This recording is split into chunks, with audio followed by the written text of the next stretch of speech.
تو آمدی با درم صبر و قرار آمده عشق بکار آمده غصه فراق آمده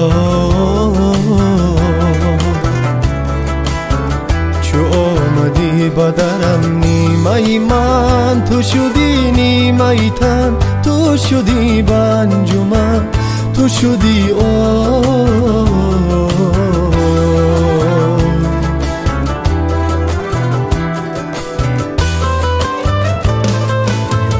تو همانی به خیانتی منی از خدای من امانتی منی تو امانت از خدایی تو نوری بر سرم همیشه روشنایی خوش رو ترین این محل همیشه آشنایی تو نوری بر سرم همیشه روشنایی خوش رو ترین این محل همیشه آشنایی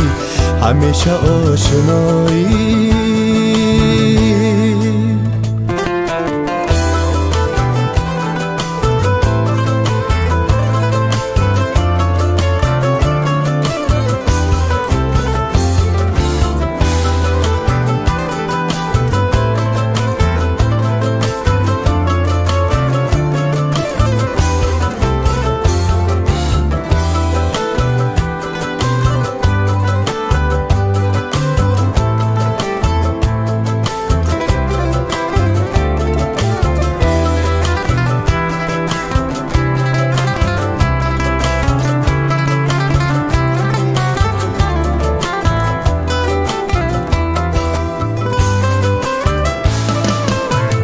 چو آمدی با درم دقیقه ها به شمار بگیرمت با کنار شکنم و خمار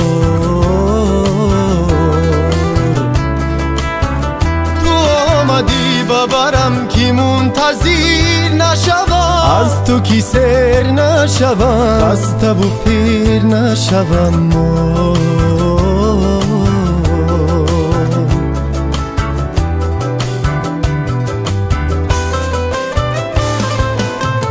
تو همانی به خیانتی منی از خدای من امانتی منی تو امانت از خدایی تو نوری بر سرم همیشه روشنایی خوش رو ترین این محل همیشه آشنایی تو نوری بر سرم همیشه روشنایی خوش رو ترین این محل همیشه آشنایی همیشه آشنایی